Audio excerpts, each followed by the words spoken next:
Mari kita lanjutkan cerita sebelumnya. Judul cerita, Pernikahan Dadakan dengan CEO. Bab 449. Olivia bergegas ke sana, merebut Russell kembali dari tangan kakaknya Aiden dengan kedua tangannya, lalu melepaskan satu tangannya dan menamparkan wajah anak itu. Kakaknya Aiden adalah seorang anak laki-laki yang berusia sekitar 10 tahun. Karena badannya tinggi, anak itu terlihat seperti remaja berusia 14 atau 15 tahun. Setelah ditampar tiba-tiba oleh Olivia, anak itu bukannya takut, malah marah dan maju untuk menyerang Olivia seperti orang gila. Namun, dia tidak menyangka, sebelum dia bisa menyentuh Olivia, kedua kakinya sudah tidak menyentuh lantai. Sebelum dia bisa bereaksi, tubuhnya sudah ditarik dan ditahan seseorang menempel ke dinding. Wajahnya menghadap ke dinding dan kedua tangannya ditahan di belakang punggung. Dia ingin memberontak, tapi kedua-dua tangan yang menahannya itu keras bagaikan besi, sehingga dia tidak bisa menggoyahkannya sedikit pun. Pergelangan tangannya terasa semakin sakit karena ditahan oleh kedua tangan itu. "Lepaskan aku!" teriak kakaknya Aiden. "Kalau kamu berani, lepaskan aku dan aku akan melawanmu 1 lawan 1.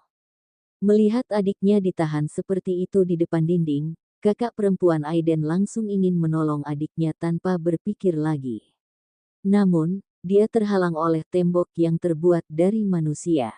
Dia mendongak dan melihat. Dia tidak tahu sejak kapan ada begitu banyak pria masuk ke rumah mereka. Semua pria ini sangat tampan, meskipun dia baru 12 tahun, tapi dia sudah mengerti pria seperti apa yang tampan. Dia dan teman-temannya juga sering membicarakan aktor mana yang lebih tampan.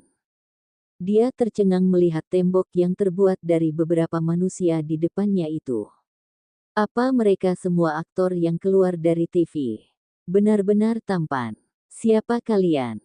Orang tua Chris yang sedari tadi tidak memedulikan Russell juga terkejut melihat begitu banyak orang di rumah mereka.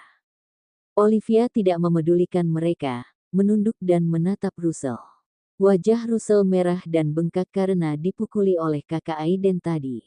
Bekas merahnya berbentuk jari tangan, dan bibirnya berdarah. Mata Russell yang masih polos dan tidak tahu apa-apa itu memancarkan perasaan takut. Anak itu membuka mulutnya dan ingin menangis, tapi mungkin karena ketakutan, dia tidak kunjung menangis. Air mata Olivia langsung mengalir turun, dengan wajah pucat dan tangan gemetar. Dia terus menepuk punggung Russell, memeluk Russell, lalu melepaskannya dan berkata sambil menangis, "Russell, ini Tante. Tante datang untuk menolongmu." "Russell, menangis saja. Jangan buat Tante takut." Russell memandang Olivia. Setelah memfokuskan matanya dan bisa melihat dengan jelas bahwa orang yang sedang memeluknya itu adalah Olivia, dia langsung menangis terseduh-seduh. "Tante." Dia memeluk leher Olivia erat-erat dengan kedua tangannya dan menangis dengan keras. Namun, mungkin karena dia sudah menangis terlalu lama, suaranya serak, sehingga tangisannya terdengar kering. Hati Olivia terasa seperti dipelintir. Mendengarnya, dia rasanya ingin sekali mencabik-cabik kakak Aiden itu menjadi berkeping-keping. Padahal mereka adalah sepupu. Kok bisa anak itu memperlakukan Russell dengan begitu kejam? Seorang anak berusia 10 tahun bisa berbuat begitu kejam, itu artinya dia memang sudah mendapatkan didikan yang buruk dari sananya. "Russell, jangan takut. Jangan takut, Tante ada di sini. Jangan takut." Olivia membujuk Russell sambil menangis. Dia bahkan tidak bisa membayangkan apa yang akan terjadi pada Russell jika dia terlambat datang sebentar saja.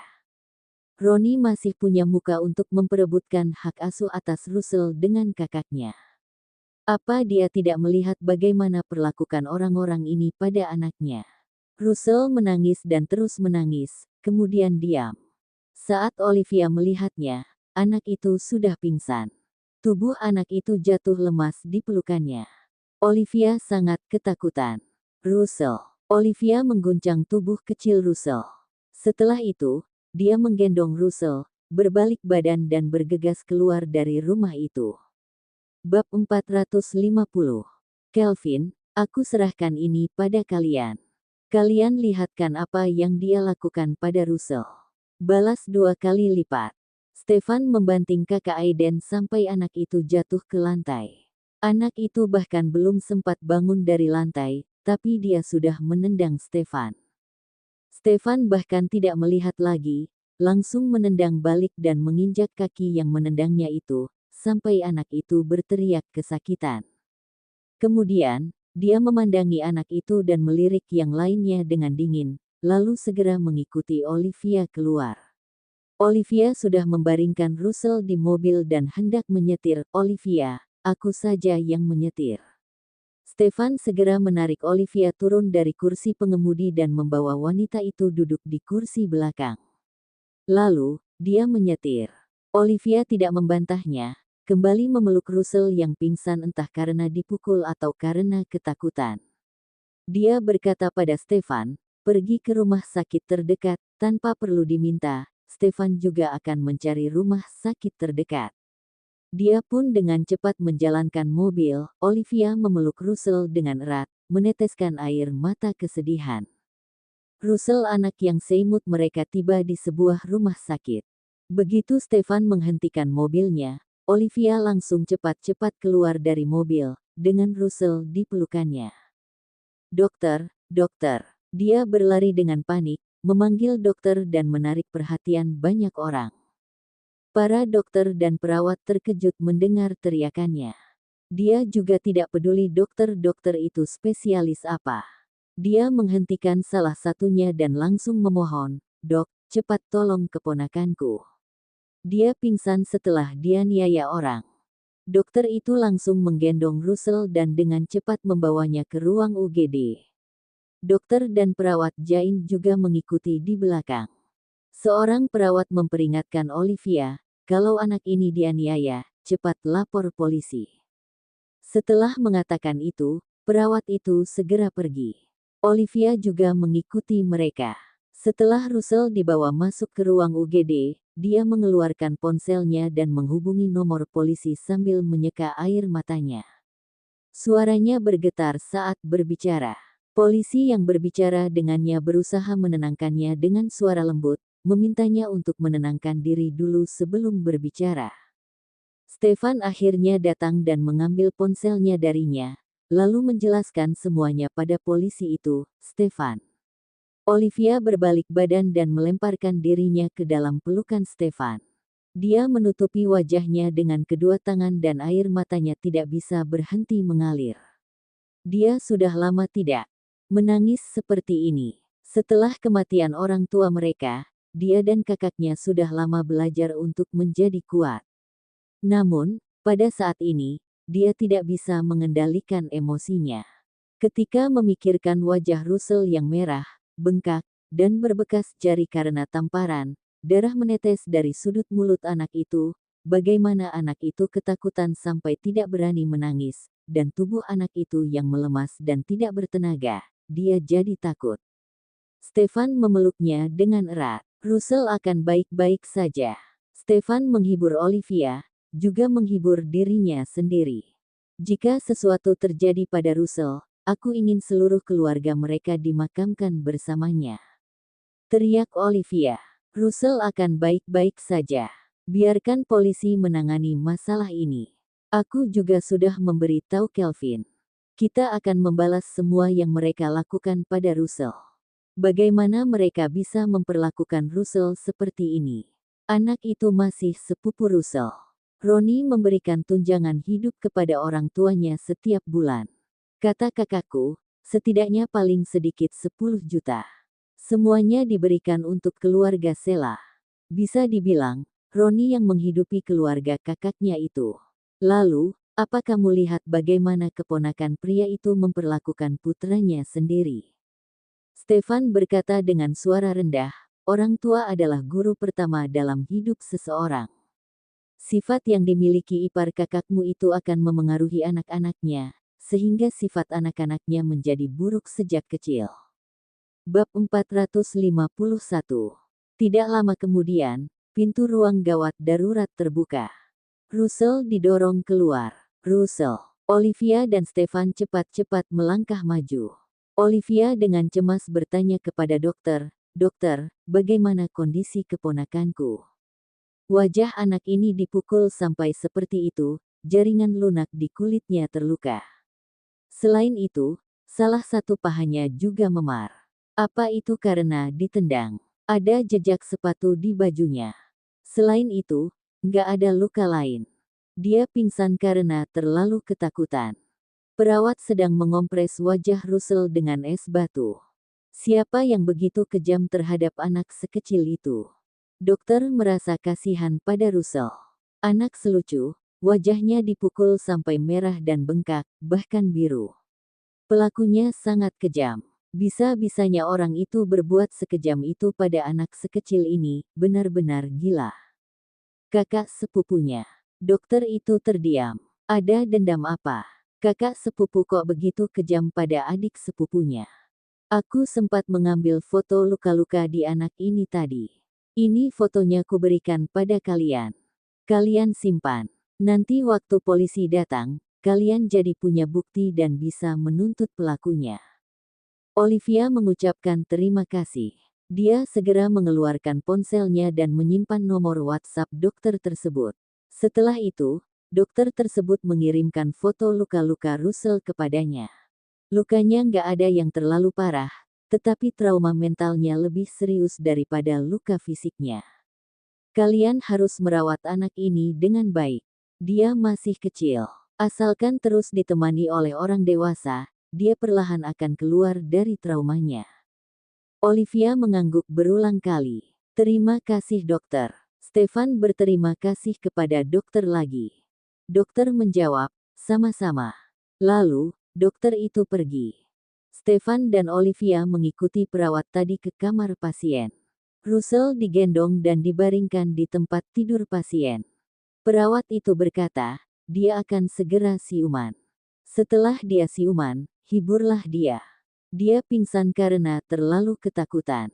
Mukanya bengkak sampai seperti ini, jadi harus terus dikompres es batu. Setelah 24 jam, diganti dengan kompres air hangat.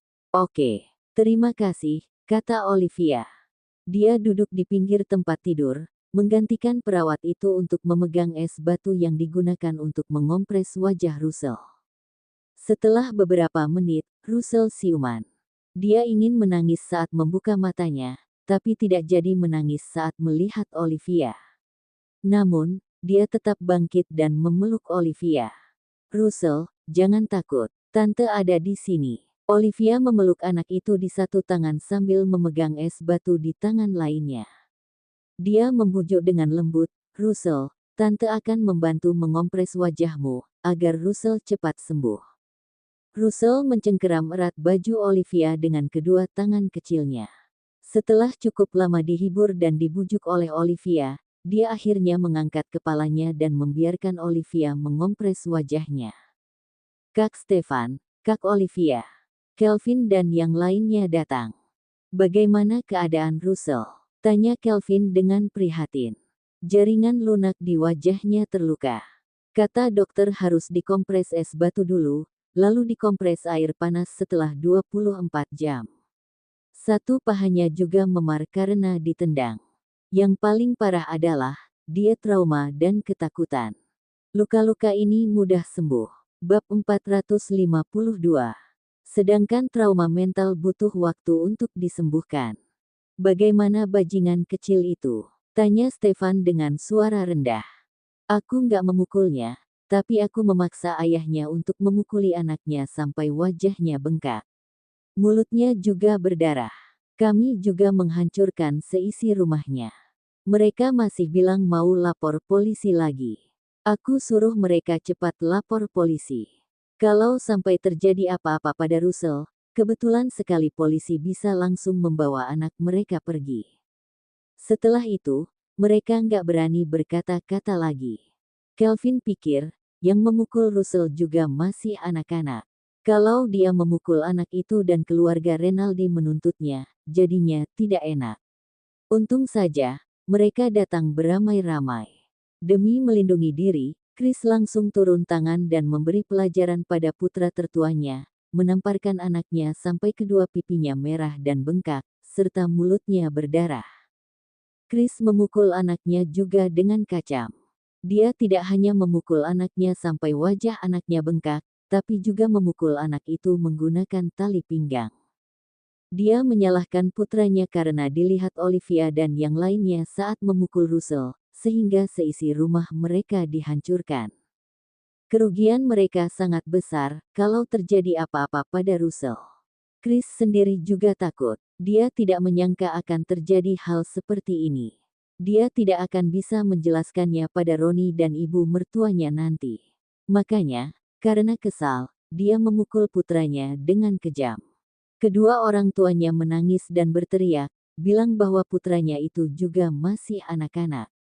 Mereka juga bilang Kelvin dan yang lainnya terlalu kejam. Kelvin menjawab mereka, "Apa Russell bukan anak-anak? Russell baru umur berapa? Anak kalian berani memukul Russell sampai seperti itu?" Orang tua Chris seketika tidak tahu harus berkata apa. Ketika cucu mereka yang melakukan kesalahan, mereka bilang cucu mereka masih kecil dan meminta jangan terlalu perhitungan. Mereka bahkan bilang sesama anak kecil berkelahi itu biasa, apa itu namanya berkelahi. Russell sampai masuk rumah sakit. "Kak, waktu kami menghancurkan seisi rumah mereka, kami melihat ada kamera CCTV di sana. Aku sudah melihat rekaman CCTV-nya. Momen ketika Russell dipukul itu terekam semua dalam kamera CCTV itu. Aku membawa memori kamera itu pulang dan menaruhnya di dalam mobilku." Stefan berkata dengan suara berat, "Kami sudah lapor polisi. Nanti waktu polisi datang, kasih lihat rekaman itu pada mereka." Kelvin menggumam mengiyakan. Orang yang memukul Russell juga masih anak-anak. Jadi, meskipun mereka sudah lapor polisi, anak itu tidak bisa ditangkap. Mereka hanya bisa meminta Sheila dan suaminya untuk mengganti rugi, meminta maaf dan berjanji akan mendidik anak mereka dengan tegas. Ini juga bisa dijadikan sebagai peringatan untuk mereka. "Kamu jaga di sini dulu. Aku akan keluar untuk menelepon." Kelvin mengangguk. Stefan berbalik badan dan keluar dari kamar pasien, lalu berjalan ke tempat yang sepi dan menghubungi Reiki. Reiki sedang menggigit sekuntum mawar merah di mulutnya sambil mengendarai sepeda barunya.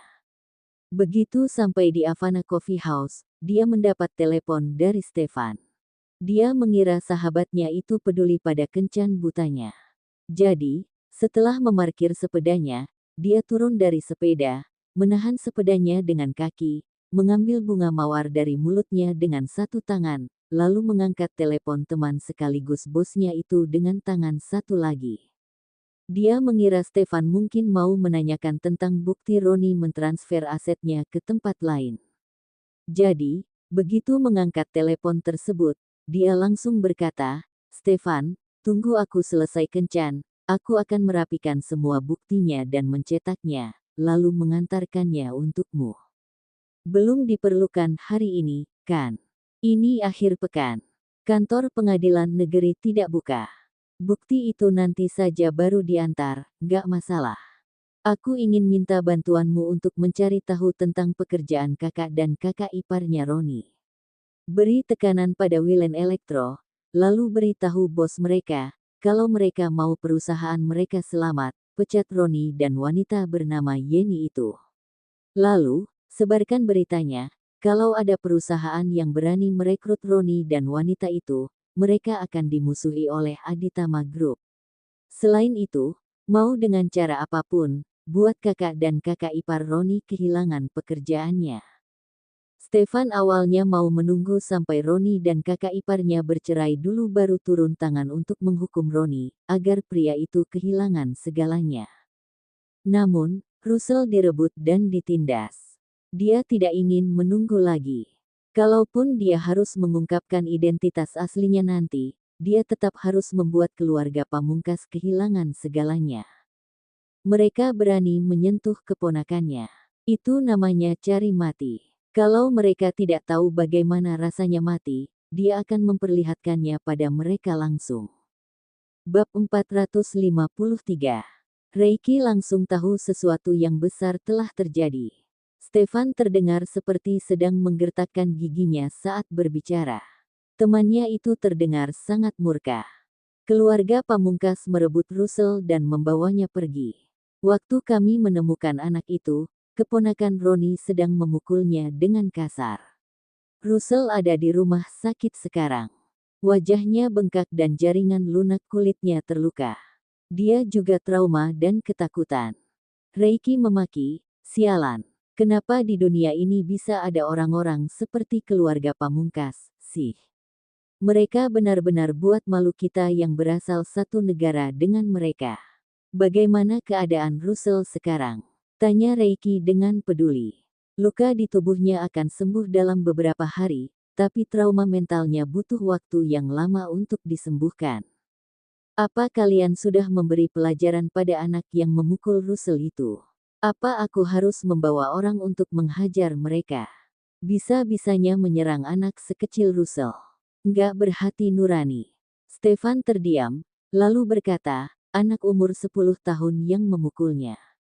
Kami sudah lapor polisi, tapi untuk anak umur segitu, polisi paling hanya bisa menyuruh orang tuanya mendidik anak mereka dan membayar ganti rugi sedikit.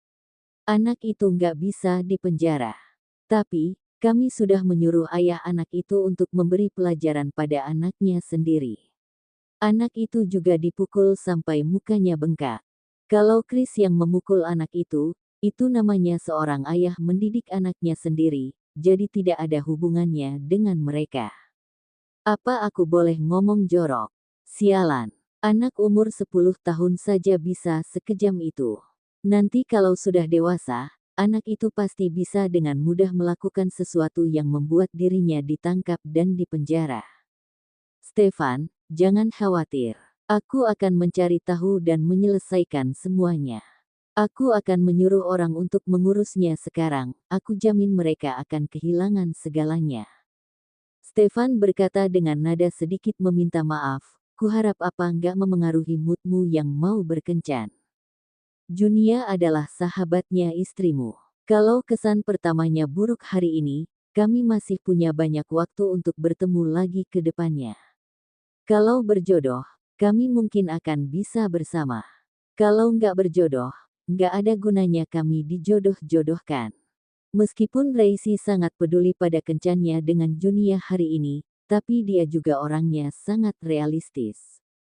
Dia akan menyerahkan semua pada nasib. Polisi datang.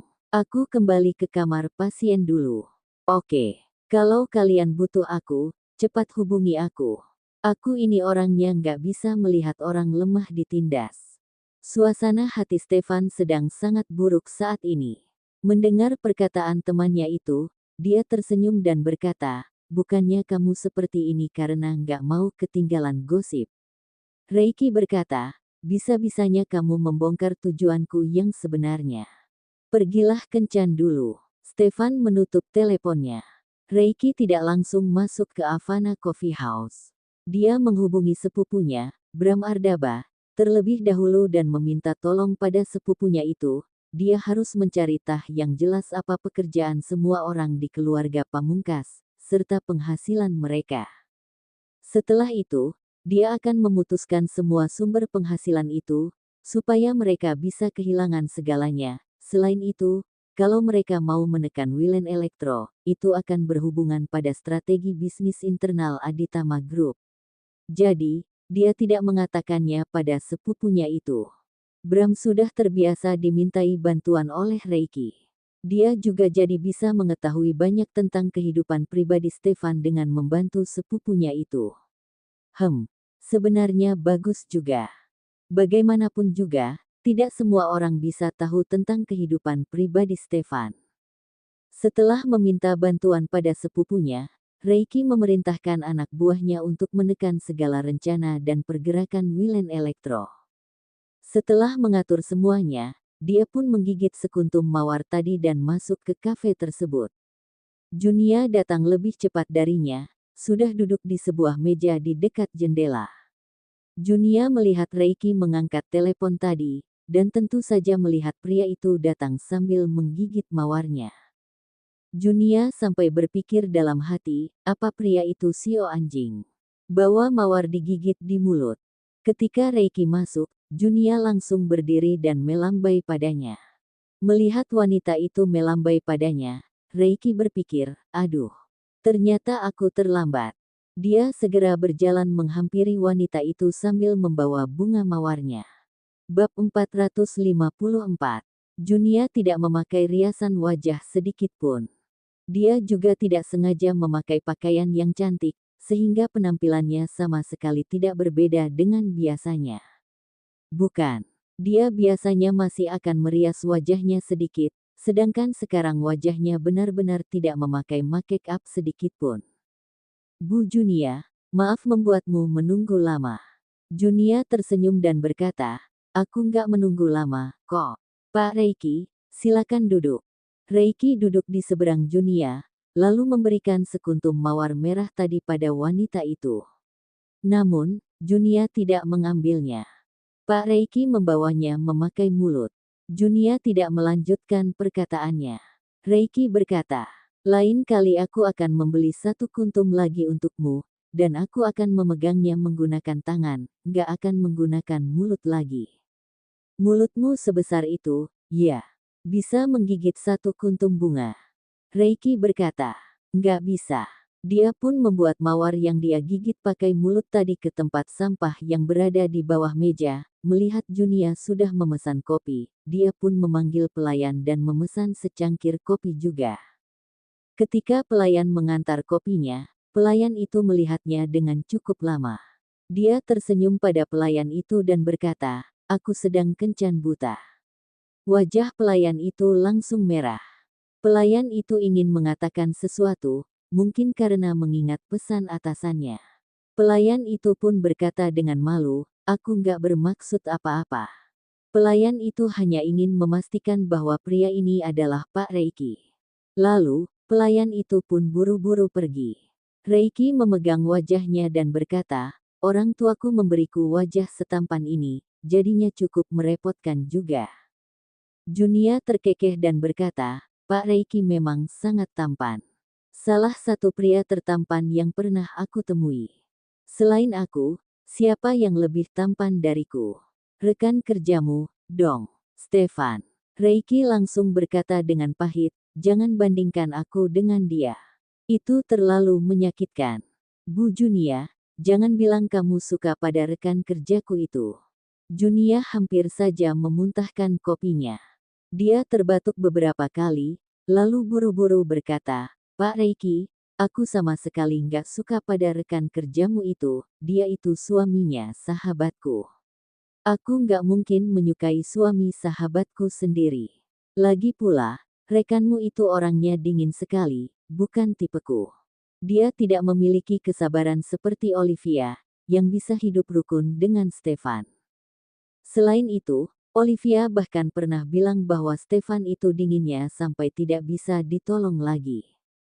Bu Junia, aku kan cuma bertanya saja, karena rekan kerjaku itu memang tampan sekali dan sangat menarik perhatian pada wanita.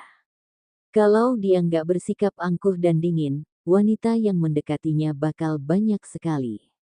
Mau menyingkirkan mereka saja mungkin susah. Junia tidak ingin banyak bertanya atau membicarakan tentang Stefan. Stefan sangat tampan, jadi wajar saja banyak wanita lain yang menyukainya. Dia juga bisa melihat bahwa sikap Stefan pada Olivia semakin lama semakin baik. Dia sama sekali tidak takut ada wanita lain yang bisa merebut Stefan dari sahabatnya itu. Pak Reiki pernah pacaran? Nggak pernah. Aku masih polos seperti selembar kertas putih. Reiki mengatakan yang sebenarnya. Dia belum pernah resmi pacaran. Dia pernah menyukai seorang perempuan di kelasnya dulu ketika masih muda, tapi itu sudah belasan tahun yang lalu, jadi tidak perlu diungkit. Dia bahkan tidak ingat lagi seperti apa paras perempuan itu. Kudengar dari rekanmu, itu karena kamu terlalu sibuk. Iya, aku terlalu sibuk. Sama sekali nggak punya waktu untuk berkenalan dengan wanita muda seperti Bu Junia. Tapi, wanita yang mengagumiku banyak. Bab 455. Junia tersenyum dan berkata, kalau nggak ada orang yang mengagumi Pak Reiki, aku akan curiga, jangan-jangan ada yang nggak beres dengan Bapak. Reiki berkata, aku sangat sehat. Kelihatan memang sangat sehat dari luar. Reiki membuka mulut, tidak tahu bagaimana harus menjawab perkataan Junia itu. Dia tidak mungkin menyuruh Junia untuk mengecek sendiri apa ada yang salah dengan dirinya, kan? Kalau dia mengatakan hal seperti itu waktu sedang kencan, itu namanya tidak sopan. Dia pun memutuskan untuk diam saja, dia yang biasanya pandai bicara jadi tidak bisa menjawab saat bertemu Junia. Dia berkata dalam hati, wanita ini bukan wanita biasa. Dia berani bicara. Di rumah sakit. Dengan ditemani Nenek Sarah dan Bilesti, Odelina bergegas datang ke rumah sakit. Pihak polisi sudah selesai mendengarkan kesaksian Stefan dan Olivia, lalu pergi. Sela dan suaminya, serta anak pertama mereka juga sudah mendapat panggilan untuk ke kantor polisi. Sela baru tahu putra pertamanya membuat masalah yang begitu besar. Dia bahkan tidak berani memberitahu adiknya sendiri. Dia diam-diam memberitahu orang tuanya. Namun, saat mendengar Russell dipukul oleh cucu mereka yang lain, orang tuanya langsung menangis. Mereka menangis sambil mengomel, sehingga Roni pun akhirnya tahu. Tak lama setelah Odelina sampai di rumah sakit, Roni juga bergegas datang bersama orang tuanya. Sela tidak berani datang sekarang. Dia takut Odelina dan Olivia akan menghabisinya. Dia sudah cukup menyedihkan hari ini. Lagi pula, dia dan suaminya masih mau mengantar putra pertama mereka itu untuk pergi ke kantor polisi. Russell. Odelina masuk ke dalam kamar pasien dengan langkah yang lemah. Dia melihat putranya sedang berada di pelukan adiknya, lalu segera menghampiri mereka. Russell. Dia memeluk putranya. Melihat luka di wajah putranya, dia mengulurkan tangannya untuk menyentuhnya dengan lembut. Tangannya gemetaran dan air mata mengalir turun. "Mama!" teriak Russell dengan suara serak ketika melihat yang datang adalah ibunya. Dia langsung memeluk leher Odelina dengan erat dan menangis dengan suara serak, "Kak Clayton memukulku. Ma, Kak Clayton memukulku." "Russell, Mama, aku mau pulang ke rumah. Aku nggak mau pergi ke rumah tante. Kak Clayton akan memukulku. Aiden juga akan memukulku." Russell mulai menangis dan meminta pulang ke rumah. Odelina menghibur putranya sambil menangis. "Mama akan membawa Russell pulang ke rumah. Mama datang untuk membawa Russell pulang, kok. Russell nggak akan pergi ke rumah tante, selamanya nggak akan ke sana lagi. Kalau mereka berani memukul Russell lagi, Mama akan melawan mereka." Suasana hati Russell sudah membaik setelah dihibur dan ditenangkan oleh ibu dan tantenya. Dia tidak menangis lagi. Namun, dia tidak mau berpisah dengan ibunya satu detik pun. Dia takut, kalau dia melepaskan ibunya, dia akan dibawa ke rumah tantenya lagi. Aiden akan memukulnya. Clayton juga akan memukulnya. Dia takut. Dia sangat takut. "Apa kata dokter?" tanya Odelina dengan suara terisak, sambil menyeka matanya, setelah menenangkan putranya. Untung saja, dia masih punya seorang adik. Keluarga mertua adiknya juga sangat baik.